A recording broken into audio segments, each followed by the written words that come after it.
at the beginning, you get somebody sees a new comedy club and they're like, "Wow, a new comedy club." But remember, there's a few comedy clubs here, So there's Punchline, there's Failed to Render, and there's also people who don't know about the comedy scene yet. And so Welcome to Metaverse Degen. I'm Lion. Raptor's not here today. He's currently going to get his son, but we are here joined by our fantastic guest.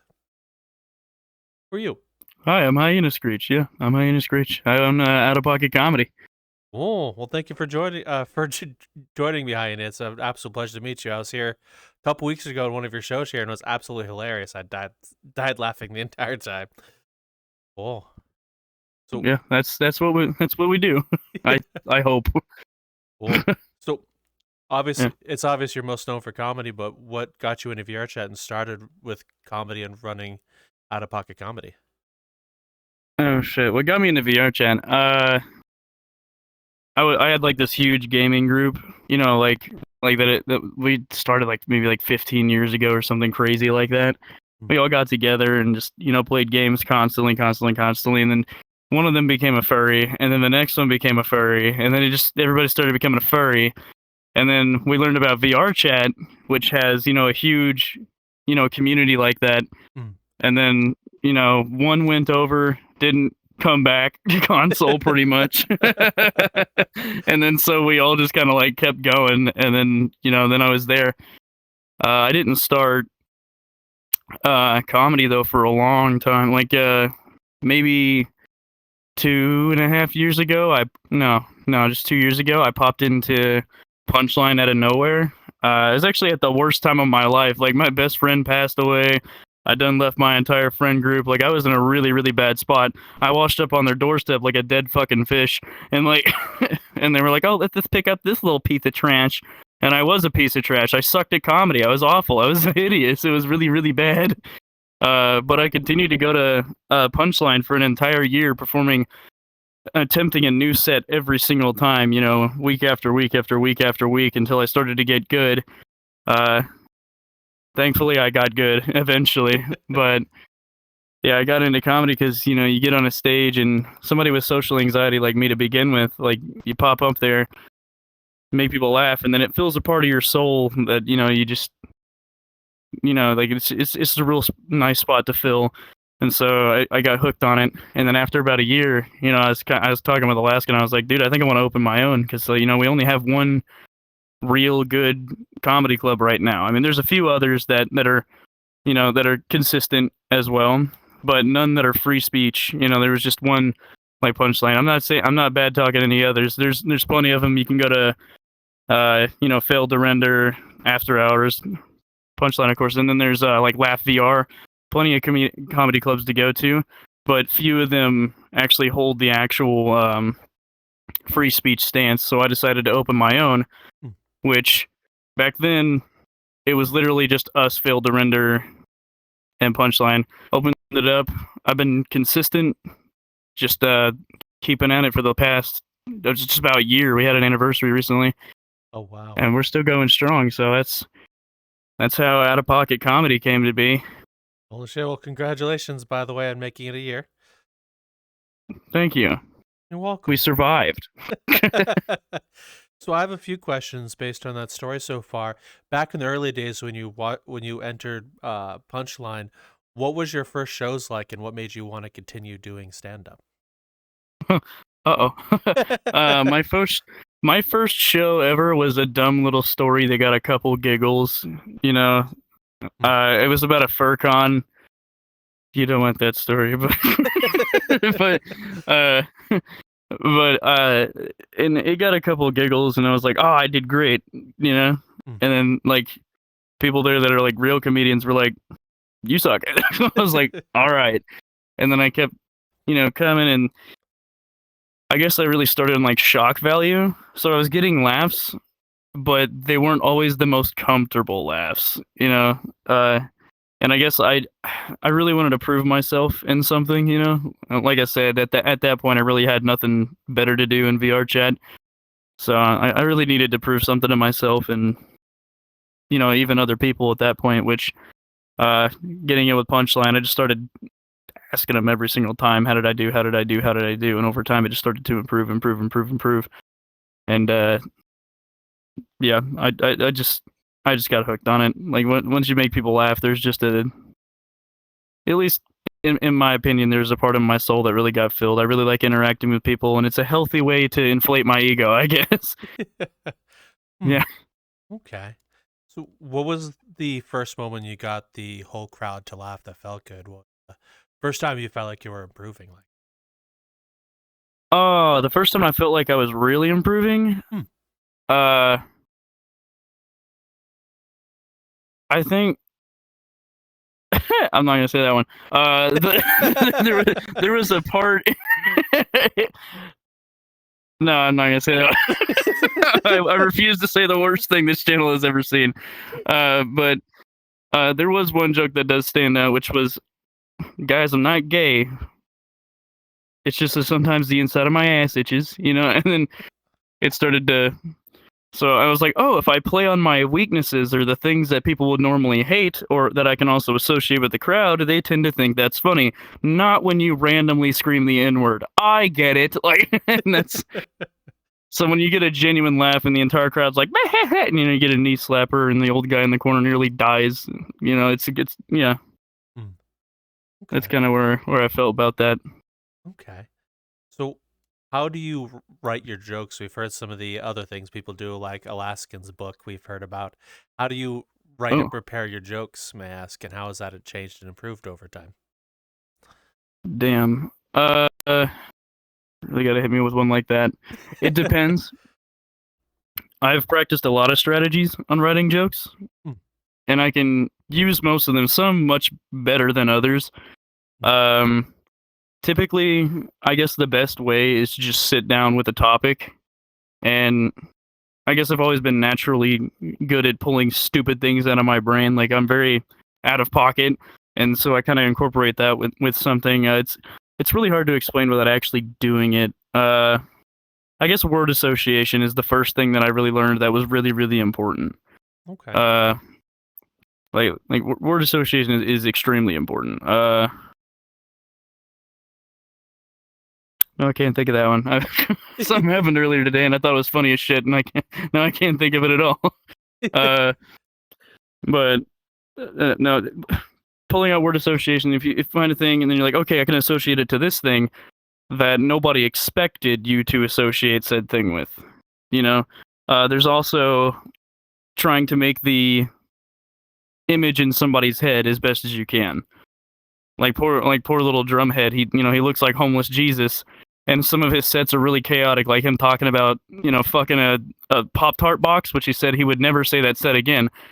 But I like to think that he would just do that. He would crawl out of a garbage can out of behind like a Denny's or something and just start saying this shit to you.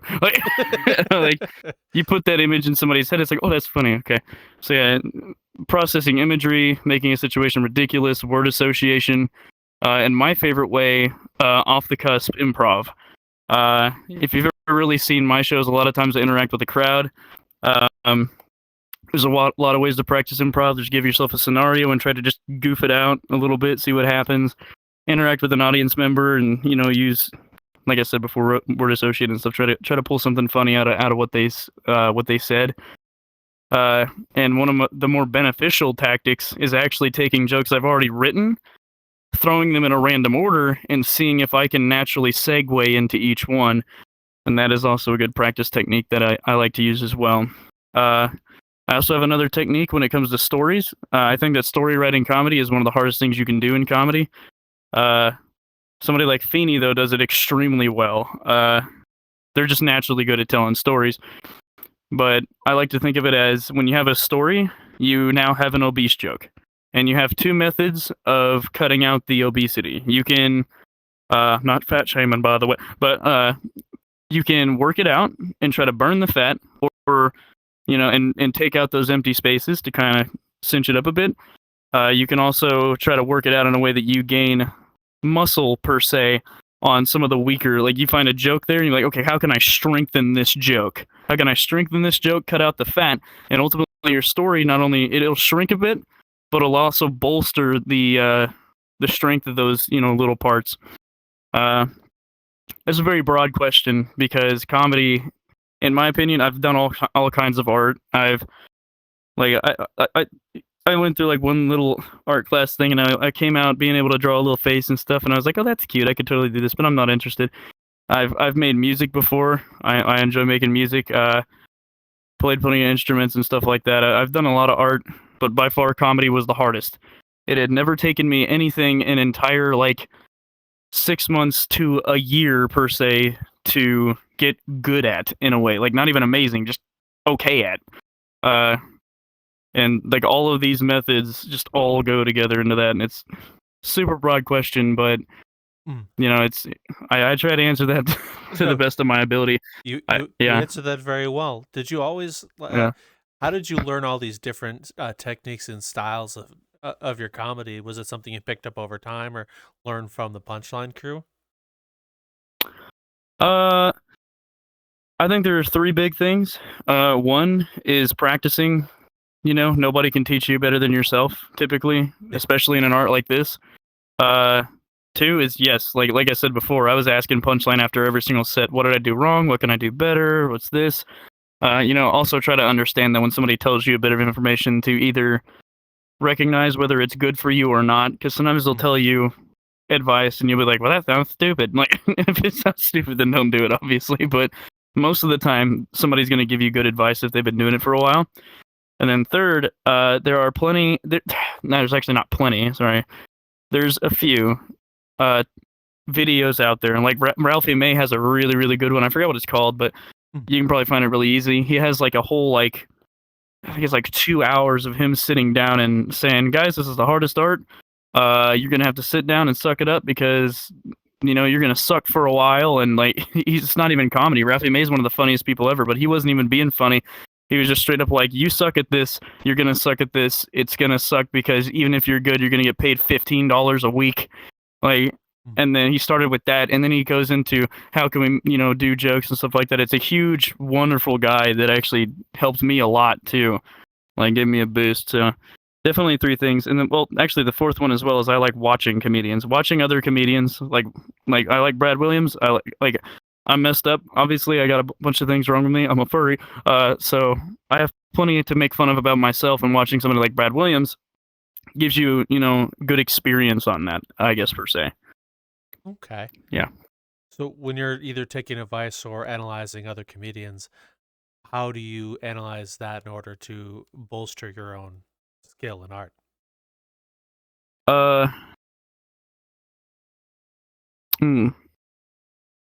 I feel like I must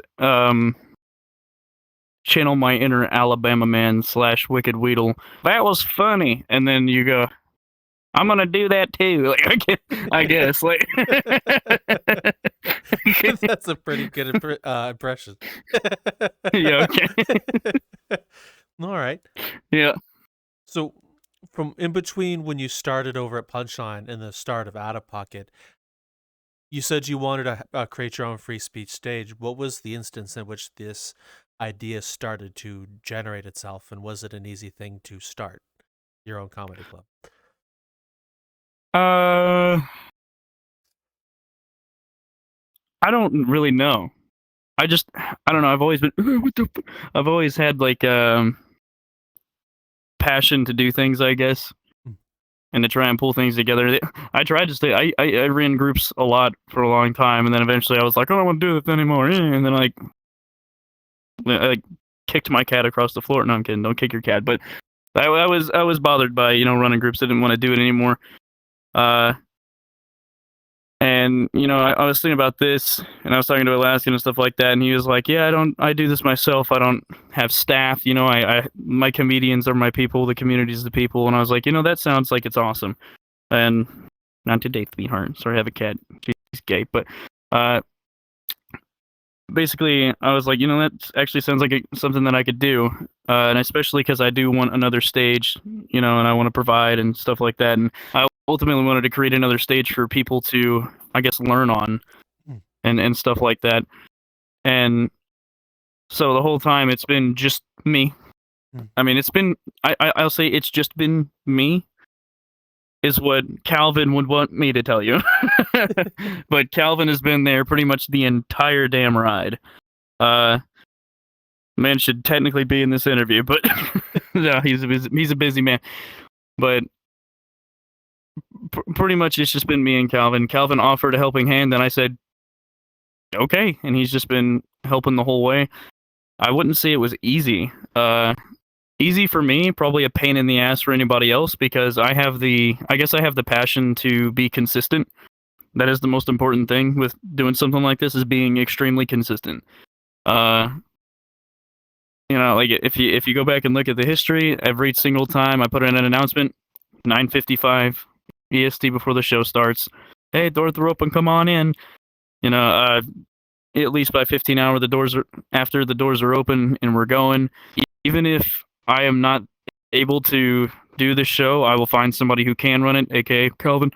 I think Weedle's actually hosted your show too before, and I was like, hey Weedle, you want to host this, because I can't do it, this week.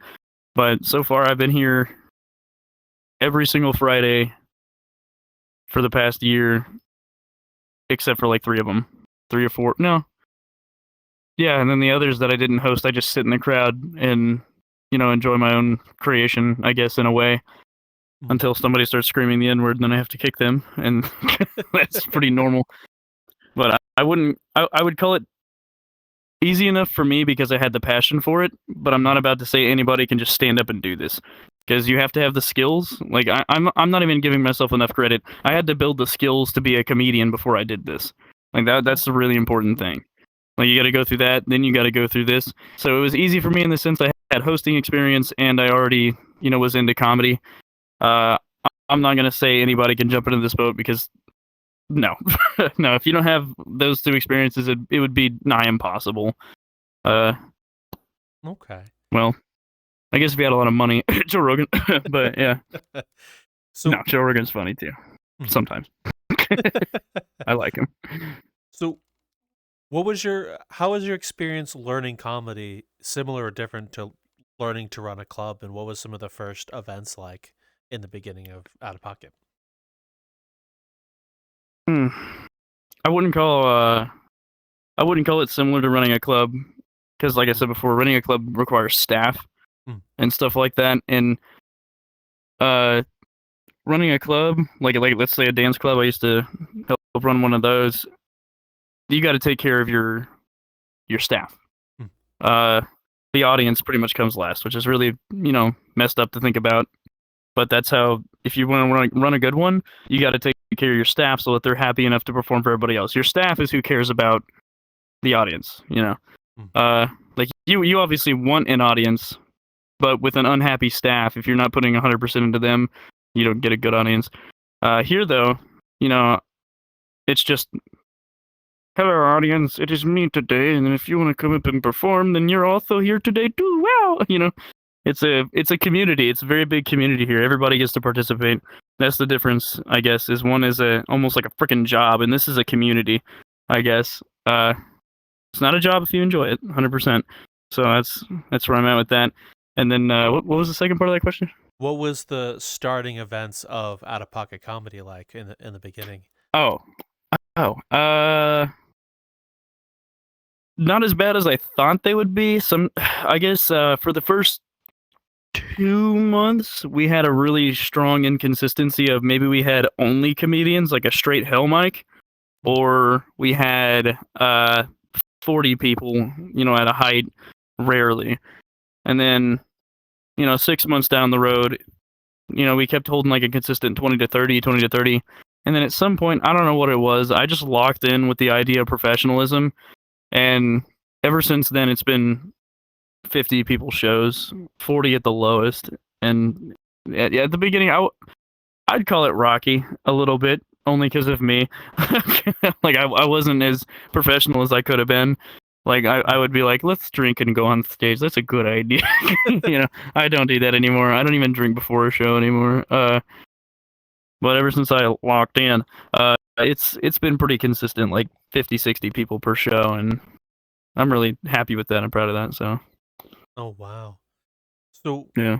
What about professionalism made things improve, may I ask? Why before when you were goofy and now with the professionals, and why did things change, do you think?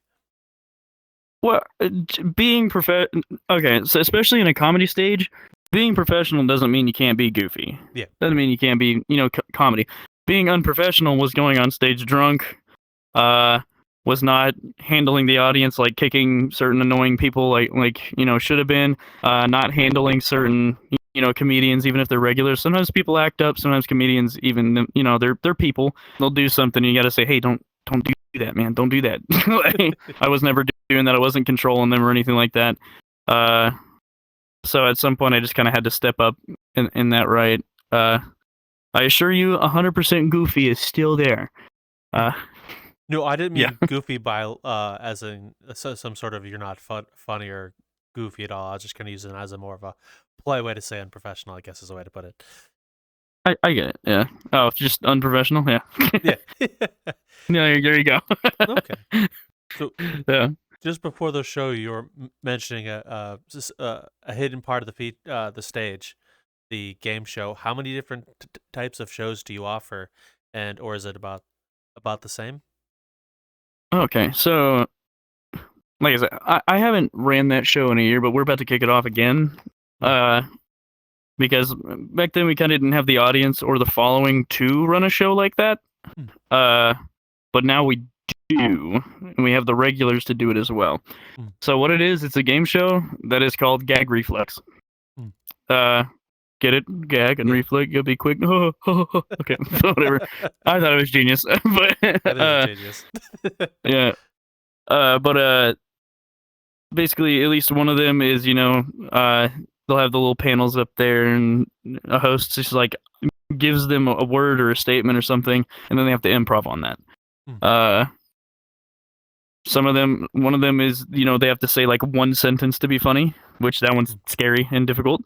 The other one is called Rant Rounds, which is something that Alaskan was like, here, do this, and I was like, okay. So we do. It's basically you're given a topic, and then you have to rant on it for a solid minute. No less, no more. And the whole point of it is audience based, like cheer based. Do they get a point or do they not get a point? And then the audience determines who gets points for what. Then we might do kind of like a whose line is it anyway kind of thing. I don't think that one would be point based at all. It would just be a warm up, I guess, if anything. But just a lot of improv, just to kind of put on a show, especially since a lot of comedians on a stage like an open mic or something, some comedians thrive on improv and don't like to do written stuff at all. Some comedians like to do written stuff and don't like to do improv. Then you're kind of breaching into the acting versus stand-up side of things. So I'm actually completely separating the two into acting comedy and stand-up, which are acting stuff. Whenever I get enough regulars in terms of the improvisation things, I'm already writing a sitcom. I actually have a full plan to make a sitcom entirely in VRChat. Oh, wow. So, yeah. So what started that idea, Mask? You wanting to write and start a sitcom, and what is it about? I have been in and out of theater for 10 years. Oh, wow. I've, directed a show or two. Yeah, I've always been a theater bug, and I've always, really running a comedy club like this, and VRChat has actually taken a lot of things from me, and that is one of them. And I've been wanting to get right back into theater stuff, but I figured, why not? I'll just do it myself. Fuck it, I'll do it myself, kind of thing. And the sitcom is actually about two individuals who are completely polar opposite. It's two guys. One of them is kind of like death, and the other is far right. And so the whole idea of the show is that, like in the pilot, they are both moving to New York. They don't know who their roommate's going to be. It's one of those situations. They don't know who their roommate's going to be. They're like, oh God, I hope it's not this kind of person, and then they show up and they're like, it's that kind of person, and so the sitcom kind of just goes through these two kind of figuring it out, and then just kind of biting at each other's ankles or finding sympathy with each other. Either way, not dating. People keep doing that. They're like, oh, they're gonna fall in love, and I'm like, no, no, not at all. It's that's one of the tropes in the show is that people keep thinking they're gay. So, like the poor landlord, here's like one of them is a masseuse for a living. I'll give you a sneak peek of it. One of them is a masseuse for a living, and the other is he's basically a physical therapist for like jocks and stuff like that, for like sports and whatnot. Yeah. And so he's really sore from doing some things. And he's like, I'm a masseuse, I can help you. And so he's giving a massage to the door, and he's like, oh yeah, that feels so good. Oh, you know, and the landlord's on the side of the door like, what the fuck is going on? And he's like, oh, how'd you get so good at this? Oh, I've been doing it since I was a kid. And he's like, oh, okay, I gotta get out of here. So, like, yeah. Yeah, hopefully, you know, in time we'll have a couple episodes written down, and then, you know, it'll actually be written like a full show, like a full-on show. It'll have, you know, and like be posted full on YouTube, fully edited and everything. And the idea is that maybe like every couple of shows we'll actually have a real live audience for some of the recorded parts, and I think that'll be really fun to do. But you know, maybe even like, I don't care for ads, but sponsorships are the way to go on YouTube. So either completely before or after, you know, I literally anybody that I'd work with, I'd be like, look, we're gonna make a skit and make it funny so people don't click past the ad, okay? Like, but either way, it's gonna be literally like a full on, just like you'd sit down in a sitcom at home, hopefully, you know. Oh wow. So Yeah. I'll start with this then. What initially got you into theater, and what about your time in VR made you want to start writing the sitcom? Because it sounds hilarious, to be honest with you. Well, theater is something I got into when I was in high school because I'm autistic as shit. Okay, I learned that when I was 14 that I was autistic, which is really late to learn. And, you know, that's before, because I'm 26 now, I'll be 27 in September. I got diagnosed as autism before people knew what the hell it was back then. Like, functioning autism, what the hell is that, you know?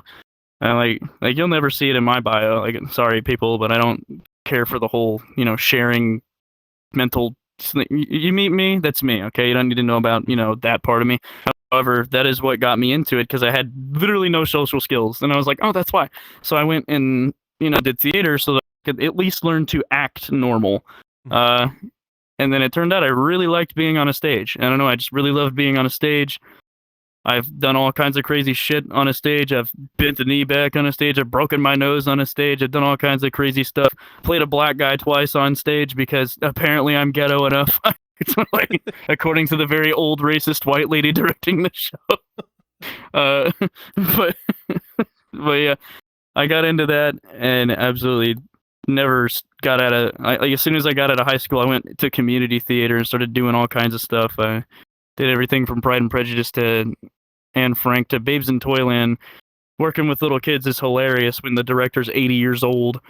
There's a funny story, side story. This director, his name is Bob, okay? We just called him Bob. He was like 80. And there were two times that absolutely killed me for this Christmas show.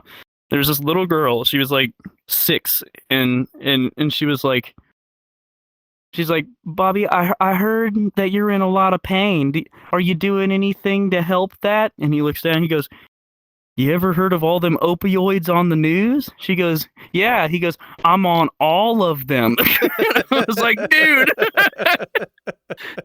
And this other time, this other little girl, she's like maybe like 8, like just, you know, little girl. And she, God, what was her line? She was, we need to leave. Yeah, it was that. She was like, we need to leave, but she was mumbling it. And he goes, what? And she says the line again. He goes, huh? She says the line again. He goes, you need to smoke some weed. And his daughter goes, pow! Damn near takes his head off with a slap. Dude, fucking love theater. Love the people you work with. You never get enough experiences out of it, and a lot of relationships along the way. Too many Mormons, I'll be honest, too many Mormons, but over time, it's great. It's fun. And then here, I just kind of like, got the idea. Like I said before, I was like, damn, I got that theater itch, but I'm not doing anything about it. And then I was like, you know what? I've always wanted to write something. What's something somebody really hasn't done, in VRChat yet? Sitcom. Let's sit down and do it. I'm just gonna sit down. Let's write it. Let's get it made and figure something out. Found a dude. His entire degree is you might have even heard him. Is Rune. You can interview that guy too, probably. But his entire degree is digital, like filming and stuff like that. So he's like, let's do it. So we're gonna work on it. Oh wow. If anybody's interested out there, come on, come on down and let me tell you no. No, I'm kidding. But yeah, that's definitely where I'm at with that. Mm. Well, if you're looking for help, other people who may be interested, there's a community of people who do similar things. 100%. Filmmakers of VRChat, whole community of people learning and building and creating over that neck of the woods too. Yep. I'll find him when I need him. Hopefully, gotta get an episode written first, at least a pilot. Let's see what happens. Okay. Well, now with your theater background, since we're already open to that can of worms, there, what have been some of your favorite moments on the stage and over the years you've been doing it? I think. God, these are not funny. A lot of them aren't funny to anybody else, but I'll try to make it funny. I think one of the funniest moments that I had, at least, is it was my senior year, and we had this show. It was dedicated to just doing a bunch of shows. Basically, the whole idea was we had a show to do. Like, we're a bunch of kids, and we had a show to do, but our director's been missing. And we're like, okay, he's missing. Let's just do a show. And like, which one? And we're like, all of them. So it's like really quick 5-minute skits of shows that you know of, like Romeo and Juliet and stuff like that. Just a bunch of different, pop, pop, pop, pop, pop. Like, just basically shotgunned a bunch of shows to you. One of those I was a magician in, and because I was really athletic, the whole thing was like I was gonna come in and do a flip and then run across the stage and be like, yeah. Did not break my nose on the flip. I'm too good for that. But and then but the whole thing was I come back with 2 broomsticks and a drape over it with shoes on the end of them to make it look like I'm floating. And I'm like, oh god, I'm flying. And then the whole idea was I turn around, accidentally reveal it to the audience, and then go, oh no, and then throw the sticks and then run. But what happened was I threw the sticks, and as I was throwing the sticks, I slipped on a cape that somebody was supposed to be holding, so I wouldn't do that. I slip on it, throw one of the sticks at an audience member practically, and then slam my face into the floor, and like just straight up slamming into the floor. And then I got up and ran. The funny thing about it though was I had already broke my nose previously when I was like really, really young, so it was a little crooked. What we put on the incident report was that my nose was now straight again. So that was that one. That same show, I had to wear a little dress. I had to wear a little dress with like a slip under the, it didn't have the shoulders or anything. And then on the final show, because I got tired of how tight it was, I just flexed out and just blew the thing apart and was like, oh shit, just on stage. So the rest of the stage was me running in heels, holding this little dress up. Just that was a fun experience for me. There's plenty more, but we'll be here all day if I fucking ramble on about those. How terrible! Yeah, on I know. Show where you're supposed to talk. What are we going to do? Oh no! No. Dude, yeah. I think High School Musical was my gay awakening. I'll tell you that. Well, I'll tell you why. We did a High School Musical, and ironically, most of the people in High School Musical that we did were over 18. I was 18 exactly at the time. And we had one guy, he played, I think it was Ryan or whatever in the show. He said, evil girl's best friend, but he was mega gay, like impossibly gay. Like, oh my god. Like, I refused to take my shirt off around him after the first time because he went, nice happy trail. And I was like, no. It's like, that guy's gay. But he was like, I got an idea. We'll go to the gay bar. We'll go to the gay bar to celebrate after the show. And I was like, okay, we're all these adults are going to the gay bar. Hell yeah. So we all went to that, and it was a drag show. And this big motherfucker, the 6'4" black motherfucker in 6-inch heels named Chocolate Thunder's doing cartwheels on the stage and shit. And I was like, holy crap. And then they stop and then they look at the audience and go, we need you to pull some sexy boys from the crowd. And then I'm all the way in the fucking back. This shouldn't have happened to me. But then a bunch of people turn around and go, what about him? I was like, this is fucking dumb. I got paid that night. So, yeah, that was a little gay, except for the Indian dude that tried to hit on me. He was like, you look pretty cute. I was like, no. But whatever. Yep. Okay. Well, another random question as well for the comedy. Have you ever taken it out of VR, or has it only been in VR you've been doing comedy?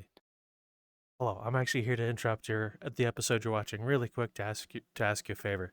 Please come join us at any of the other locations we have. You can find us on YouTube and Spotify, both of which we post our episodes and are very up to date on both. We have Discord where you go to hang out all the time. We're gaming and shooting the breeze over with many people over that way. Feel free to come join us. I invite you. If you wish to support us, we have a Patreon where we post a bunch of random bits, bobs, and extra podcast every once in a while for you to go enjoy. Also, if you wish to support us while in VRChat, we're now part of the creator economy. So please come join if you wish to support us there. It's there for you to choose if you so wish. And thank you very much. And a special thanks to some of the people who have signed up on our Patreon, which are as follows. And I have written down so I'll remember. And that's a tough thing. Forbidden Zero, Niche, Aliquum, Future Oracle, Lesser Capybara, and Frozen. Thank you all very much. Enjoy the rest of the episode. Well, I guess in theater, like I've done comedy shows, so yeah, and then a lot of it is improv, especially when you're doing your own show. Like, you know, improv a little bit, and then you can make stuff a little funny. And then they actually did kind of run some of their open mics a little bit, so yeah, a little bit. And I mean, I did like maybe one or two here and there at a bar, which is not much to talk about. But I had the experience to be like, yep, this is what it's like. So, most of the places around me don't, like, it's like sign up.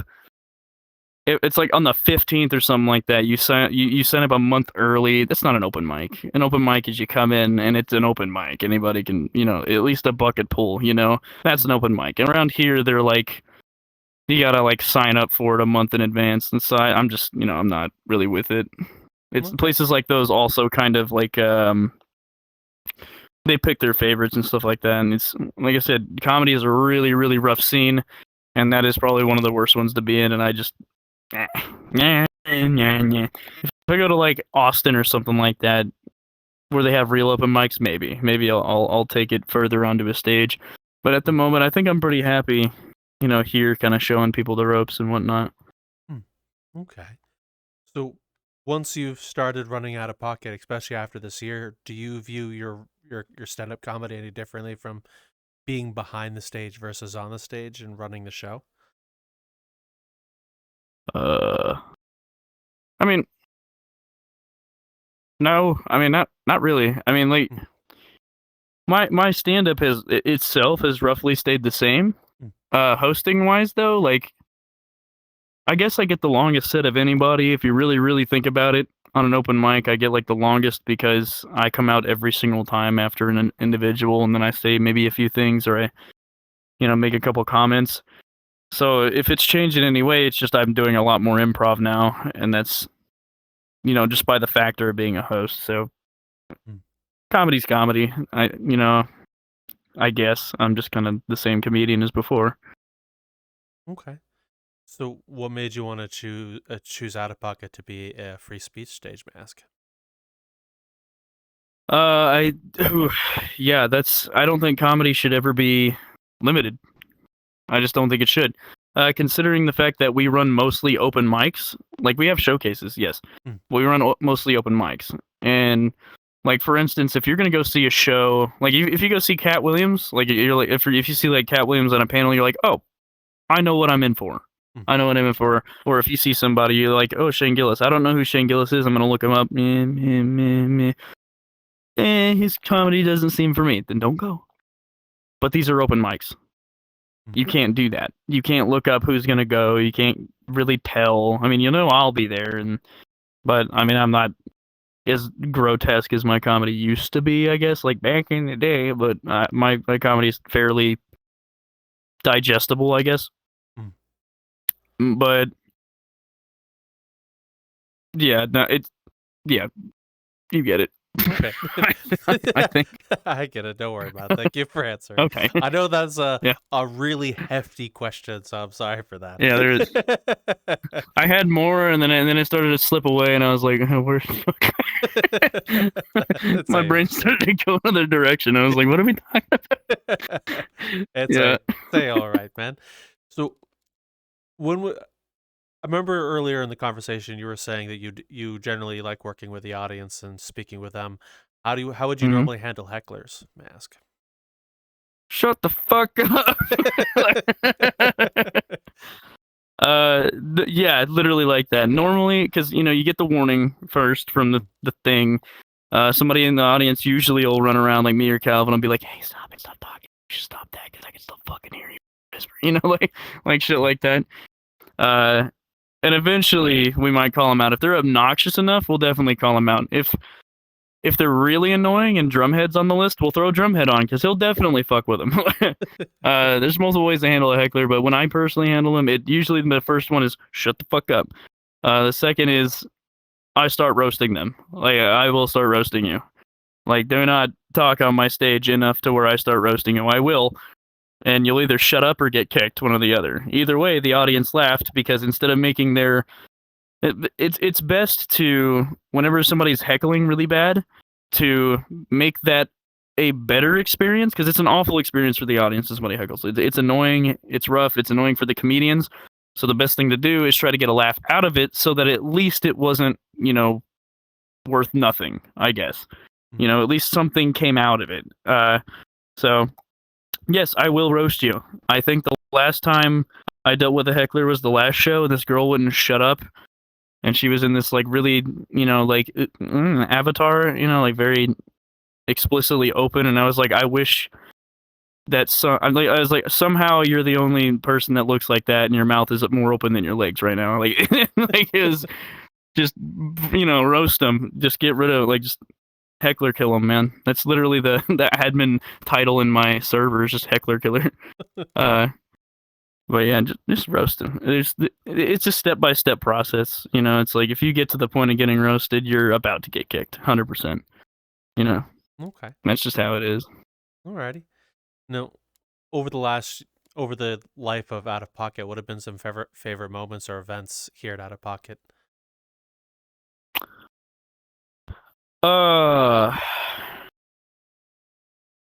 Damn.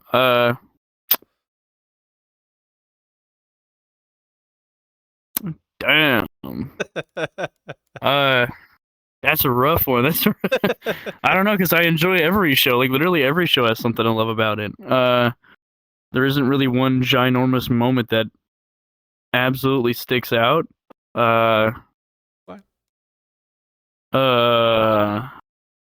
Give my brain time to buffer. I might think of something. What did Calvin do the other day that made me laugh?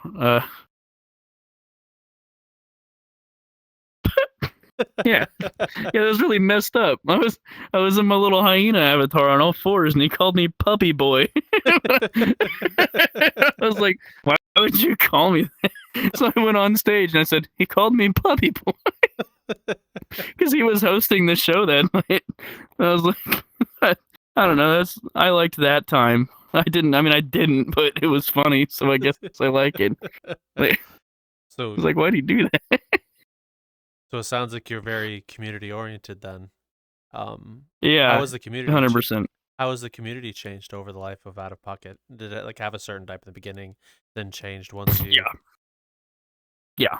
At the beginning, you get somebody sees a new comedy club and they're like, "Wow, a new comedy club." But remember, there's a few comedy clubs here, So there's Punchline, there's failed to render, and there's also people who don't know about the comedy scene yet. And so understandably, Punchline was a more human environment. I get human as in excluding, furry than everybody like that. They didn't exclude them. It's just it wasn't, exactly known by that community. So they pull in more of that, side of the community. I over time started pulling in more, I guess, diverse beings into it, as well as a lot of people left because, well, I wouldn't say a lot of people left, but the trickle down a little bit, just because some people will come here thinking that it's gonna be like failed to render, and then they're just like, okay, no. Some people don't like racist jokes. It's understandable, I guess. Just don't come to the show. But over time, it did evolve. It evolved, and it's still evolving today. But I think it's actually kind of reaching its peak evolution, where people completely understand what this club is, what they're gonna see when they come here, and whatnot. Like they're total people that come here are usually completely prepared now. And basically, we have the first up of new comedy club, then the down of some people not being like, I don't like this comedy club, and then the up again of people being like, oh, there's a new comedy club and it's people like me, and then that down again where they're like, okay, well, part of the community didn't like that. And now I think we've hit that bridge that's really on the up, and we've only been on the up now for a while, because I think what's happened is people have learned what this club is, so they know what to say to people before they bring them here, which is really nice. So I think we've finally hit that plateau of no longer needing a dip in numbers, because we haven't hit under 40 in months, and I think 40 is a good show. It's more than what you get at an actual open mic, so I'm happy. Okay. Yes, heavily community oriented, and I hang out with my people too. After the show, I'd jump off the stage and hang out with the people, and go to events, or we'll even run events and collab with people sometimes. And then at one point we even ran a charity event and stuff like that, and it was really good. So just all kinds of community stuff. What was the charity for, Mask, and how'd the event go?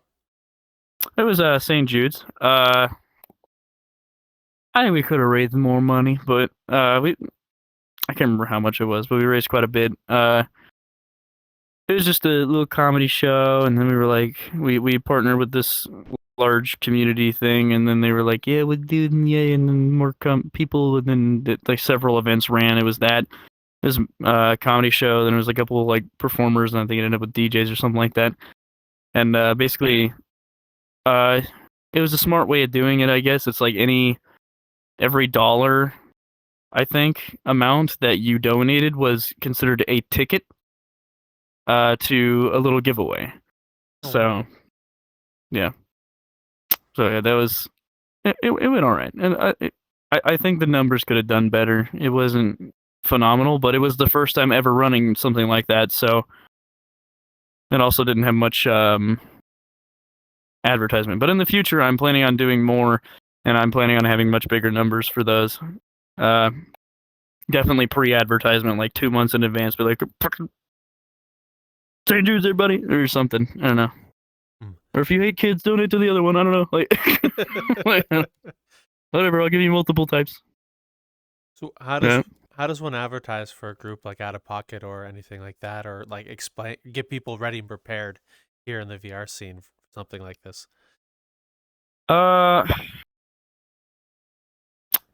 It's not like most groups. Like our Discord, we're not heavily Discord ran. I think a group like Punchline is heavily Discord ran. We're not. It's mostly people that are really, really dedicated or in the Discord. I mean, if it blows up and a bunch of people get in the Discord, I have no problem with that. But at the end of the day, I mostly run within the group notifications, and I know people. Like, I know a lot of people that run groups and stuff like that. So all I do is say, hey, you want to be a part of this? Like I said, I'm very group oriented. I don't care to throw out an announcement and then people just show up. I actually like to meet people and go out and talk to them. So I'll actually go to group owners and stuff like that and be like, hey, I'm doing this thing. You want to be a part of that thing? That's a pretty cool thing. You want to be part of it? And usually people are pretty down with it, so they have no issues. It's word of mouth I guess in terms of advertisement, like my group has been slowly growing. I'm just staring at the numbers now. It's actually reached the point where I don't have to advertise too much, but it's mostly just being on the stage and saying, guys, there's a group if you want to see more shows like this. You know, I prefer word of mouth anyways, because some of the things that are said on this stage and done on this stage don't really need massive publicity. I'd prefer to keep a mostly closed doors kind of show. Like we don't, like, unless a comedian specifically wants their recording out, like the people who record here ask every comedian, do you want your thing? Nobody posts anybody's stuff. They're like, do you want your thing?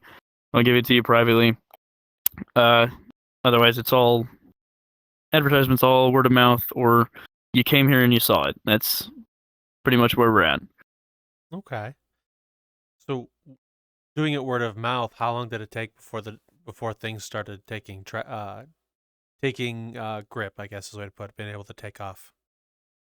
It was instant. Like, it was very, very quick. Like I said, when I started to be more professional and quote unquote, lock in, I actually went to the groups that I knew, the owners that I knew and stuff like that. And it was instant. You could instantly see a bump in numbers and everything like that. Like, we had ran, like, it was definitely like 4 or like maybe like 5 months in where the numbers were consistently sitting around like 30. And then literally the next week, I was just like, nope, I'm locking in. I'm figuring this stuff out because I'm trying to figure this out. And as soon as I did, I was talking to people, and then the next show hit like 50, and then we've just been cooking ever since. And I'm really, really proud of that. So, okay. So yeah. Another question I have for you as well is, how do you deal with bombing, man? Like when you're telling a set or jokes. How do I deal with bombing? Yeah.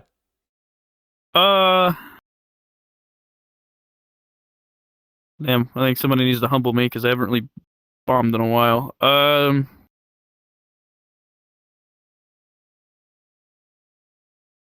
I never get off a stage early. I've bombed before. I'll say that. Nobody's never bombed. That's not a thing. That people, if you haven't bombed, then you're probably not a comedian. Like, it's very rare to perform very well every single time. But if I'm bombing, I guess I'll tell you this very distinct moment that I remember. I was doing a toaster roast, and I think this was probably one of the biggest turning points of my comedy career. I was doing a toaster roast. This is before I had out-of-pocket comedy. It's Punchline's version of Kill Tony, essentially. And you just go up for you tell jokes for 2 minutes and trying to get a laugh. For the first, like, I literally had a whole set planned, and I was like, okay, this is gonna be good. And then, in my mind, I was like, I'm pretty good at improv. I heard some funny things. I think I'll make some stuff up for the first minute, and if I start bombing, then I'll go to the second half of that set. That's exactly what fucking happened.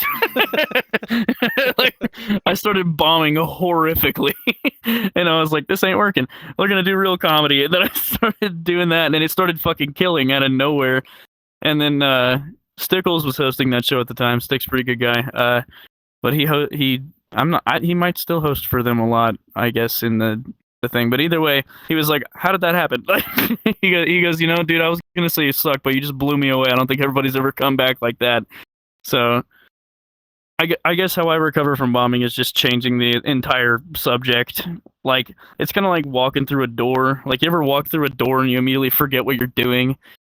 If you can shock the audience enough with a completely different set all of a sudden, or a completely different thing all of a sudden, a big enough switch up, then it'll almost be like starting over again. And I think that was a very important lesson that I learned that night. And it has absolutely helped me ever since. So. Okay. So what other lessons have you learned over the course to improve, and what is some advice you were given over the years that have stuck with you? Okay, so never come on stage and tell the audience, fuck you, without them liking you first. You gotta develop a rapport with them. I've watched a lot of comedians go on stage and be like, fuck this audience, thinking that it would be funny, and the audience is just like, ow. Like, one of my biggest things is I never ever, unless I'm hosting, if I'm gonna do like a legit set, I never ever come on stage and immediately say, how you doing, everybody? That's one of the things that came from that Ralphie May thing. He said, when you go up on stage and you say, "Hello, everybody, how you doing?" You have just said what the previous 15 comedians said before you. You know, people are tired of answering that question. Come up and open with something funny. Introduce yourself with something funny. Give them an idea of who you are with the first sentence that comes out of your mouth. You know, and then that immediately improved my comedy set. I think the first time I used that strategy was I popped on stage and said, "Hello, everybody. I'm a furry, but I'm not gonna fuck your dog." And so just immediately, pow! And so it got a giggle, and I was like, "Yeah, we're going, we're steamrolling." I don't really make jokes like that anymore because it's just too damn easy. I think it's too easy to make furry jokes like that. But you get the picture. You go on stage, make an important impression of yourself. That isn't, "Hello, everybody. How are you doing today?" And you'll immediately be more unique than the previous comics before you. Not that it's a competition, but at the end of the day, you are trying to be a better comedian, and by being a better comedian, that is one of the steps you can take to become one. Keep in mind, most comedians are not, great. They're not good, and everybody's trying to get better though. But if you want that step above everyone else, that edge above everyone else, that you'll be noticed in a show before anyone else, definitely start like that. I think that was the bigger ones. Have a personality, I guess. Find your niche, find your clique, because if you go up saying, "I'm going to do comedy like my favorite comedian," you're probably going to fail. And that's just how it is. Like, if you want to do comedy, find where the comedy comes from within you. Definitely take inspiration, but never try to be somebody else. Okay. That's awesome. All some really good advice. So thank you for sharing those. Yeah. What You'll be funny tomorrow now. So will the audience. They also know Oh now. no, my secrets. So what keeps you going through wanting to run comedy, out of pocket comedy as well as do your stand up? What keeps you wanting to come back? You're right. I should give up right fucking now. Damn, that's the question I needed. See you later. No. Dude, once you build a community, there are positives and negatives, dude. There have been times where I pop into like a DJ, rave, like a furry based one, and then I get recognized by 3 people, and I'm like, I fucking hate this. Like genuinely, like I was like, I hate this. I wish I didn't, do that because now, I can't just meet people anymore, which I can, thankfully, but there's a good chance some people out of there are gonna be like, I know who you are, and I'm like, ooh, so that's a negative, I fucking guess, but I guess what keeps coming back is still, once again, that stage itch, that feeling that you get when you're on stage, and the fact that I'm helping people, and at this point, I've built a community, and I absolutely love this community. It's you're asking me to describe love at this point. That's I'm in love with what I'm doing. I've built this wonderful thing, and I hope to keep going and hope to keep making people feel better. One of the best feelings is doing a writing session, which we do often, sometimes not much, but if you ask, we'll do one. And normally it's before the show.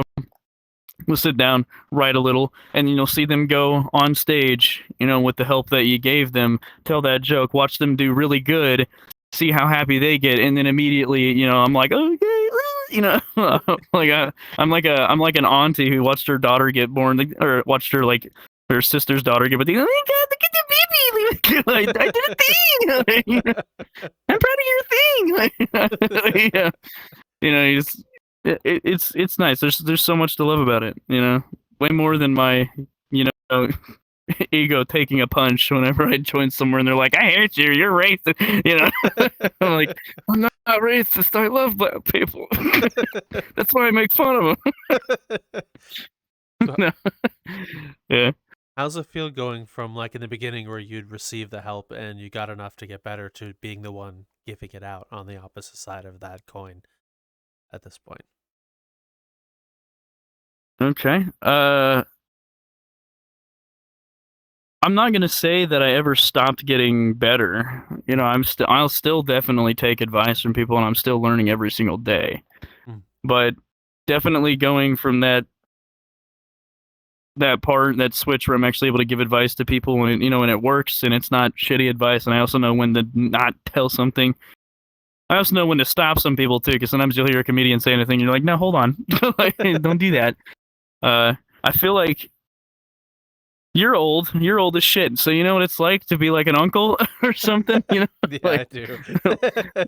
it feels like that. Like you're not the kid anymore. Yeah. You know, you feel like you're not the kid anymore. You hit that switch, and then now you're looking down at little Timmy, and you're like, "Shit, that was me." Like, you know, Yeah. it's a understand. constant, ever evolving process. So like when you're like 15, and you look at a 10-year-old, you're like, "Damn, that was me when I was 10." When you're 20, you look at you look at a 15-year-old, you're like, "Damn, that was me when I was 15." It's just it's that same feeling. But I do get a really good feeling out of helping people. So yeah, similar process, I guess. Okay. That's the best way I can explain it. Well, I very much appreciate it. And we'll ask the last couple questions before we start wrapping up. First of which is a question I haven't asked you. The Raptor would forgive me if I didn't ask. What's the weirdest thing you've seen in VRChat? All right, so I had a buddy. That fucking laugh. I've had a few weird things happen to me. And I think one of the funniest ones was I was on shrooms. And so was my buddy, and he was like, and then another guy too. There's two of us or three of us, and he was he looks at the other one and goes, "Should we take him there?" And I was like, "Where are we going?" And I was like, where are we going?" And I'm like a dog, dude. I thought we were going to the ball pit. I was like, "Fuck yeah, dude, let's go." And so they pop into this world, right? And it's just gay furry sex, dude. Like gay furry sex everywhere. And I was like, "What the fuck is this?" And he was like, "I thought these were your people." I was like, "Fucking no, dude, what are you talking about?" And then I look up, and there's this mountain of furries, a literal mountain. And then one of them stands on the top, puts a knee up, and then you hear like a couple of bangs, and he starts strumming the guitar like a fucking bard, singing at the top of his goddamn lungs, cock in the wind, dude. I was like, what the fuck is going on, dude? And then I turn around, Buddy's laughing at me still, but he stops laughing when he realizes like this big ass cock right beside him too, and it's as big as his little anime girl avatar, and he goes, like, it was literally the funniest fucking thing I ever seen.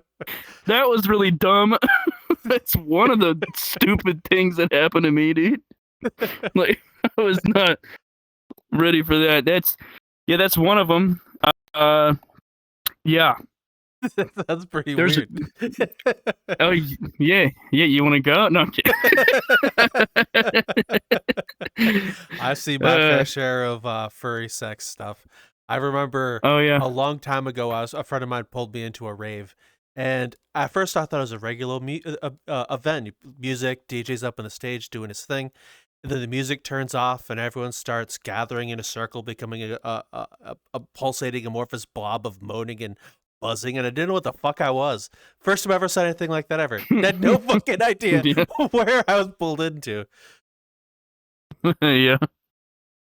At least you're not my buddy Carbon. My buddy Carbon, other than Calvin, is the most normal person in VRChat. He just moved into his new house. He's got his little wife. He's only 23. He's living his life. And we're in this, like one of my buddies is, into that NSFW stuff. So I was there just talking to him, and I was like, "Hey," and then Carbon was like, "Oh, hey, by the way, you're going to see some stuff here, And he was like, "Don't worry, I'm desensitized." And as soon as he says that, two femboys on the floor, like pounding really hard. One of them starts, I guess he starts coming. I think that's what it was. But he just starts going, "Ah! Ah! Ah!" And then I turn, I look, and Carbon is hiding under a staircase going, I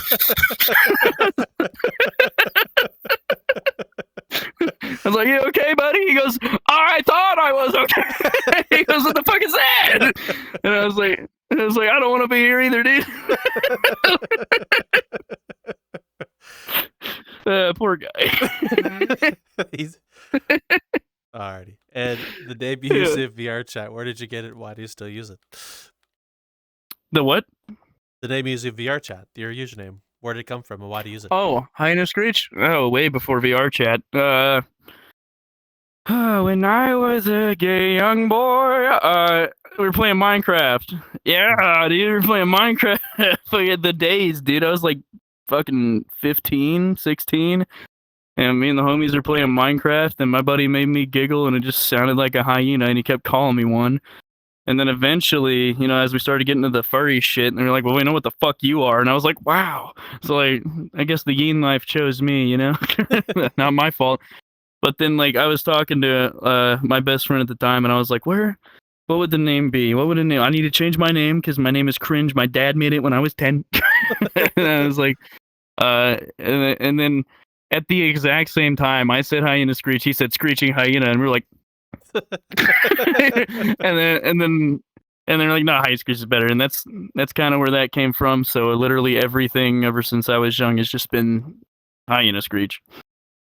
Oh, well, thank you for sharing that. And the avatar you're in, why'd you choose it? Why do you use it? Is there anything about it that means anything to you? Well, I made had this avatar made, because it's a hellhound. I liked it. I liked the model. I was like, that's pretty fucking cool. I liked it. And then a person made this. What the hell? They were just making the texture for it, and it was really cool. And it was neat, and I liked it. And it has stripes and spots and stuff like that underneath these clothes. I ain't showing you, honey. But it's all there, and it's got all the. I was like, you know what? We're gonna put my attire on it. Like, I got my like dress stuff on it, and it looks really fancy. I was like, this would be a great avatar to host in.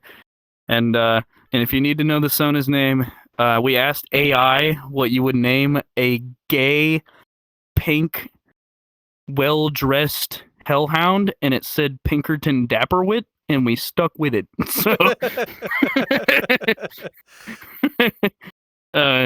it's the one that I have. It does all the things. It has a punchline on it as well. If I want to rep those dudes, got all kinds of stuff.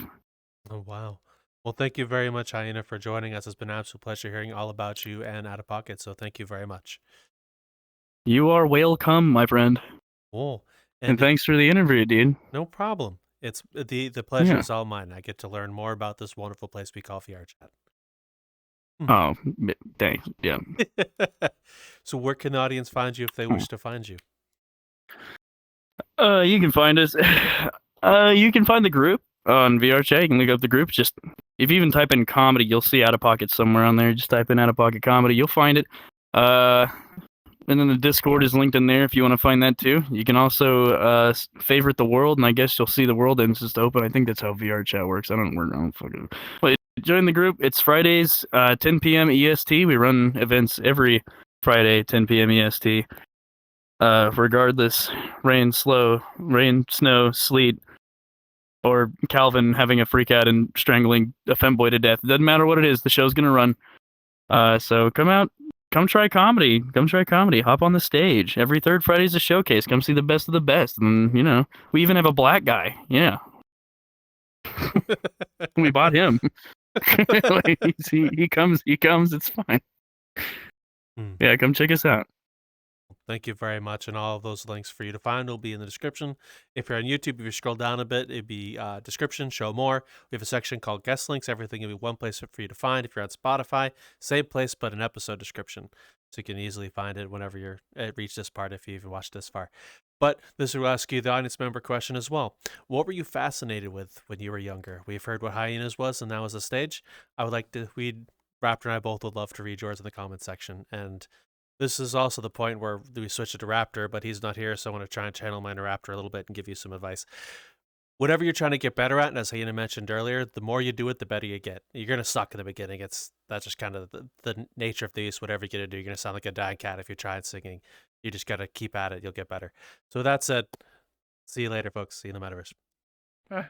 I was an adventurer once, till I took an arrow to the knee.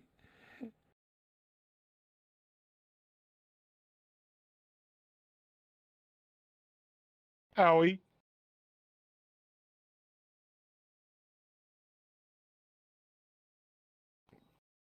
It hurts so bad. Mom! Mom, I took an arrow to the knee. I was an adventurer. What happened, Mom? Damn, Mom's not home. Mom's not home. I forgot the key, and there's no mat to put it under. Maybe it's under here. Maybe she put it under melted the bitch in the fire. Well, that hurts. God, I'm a loner.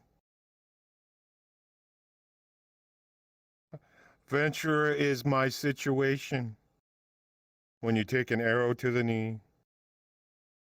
But too bad it didn't hit me in between the toes. But it made me loopy, though. Are you a hook on? Oh, wow. I know. I'm not even at the right house. That's why.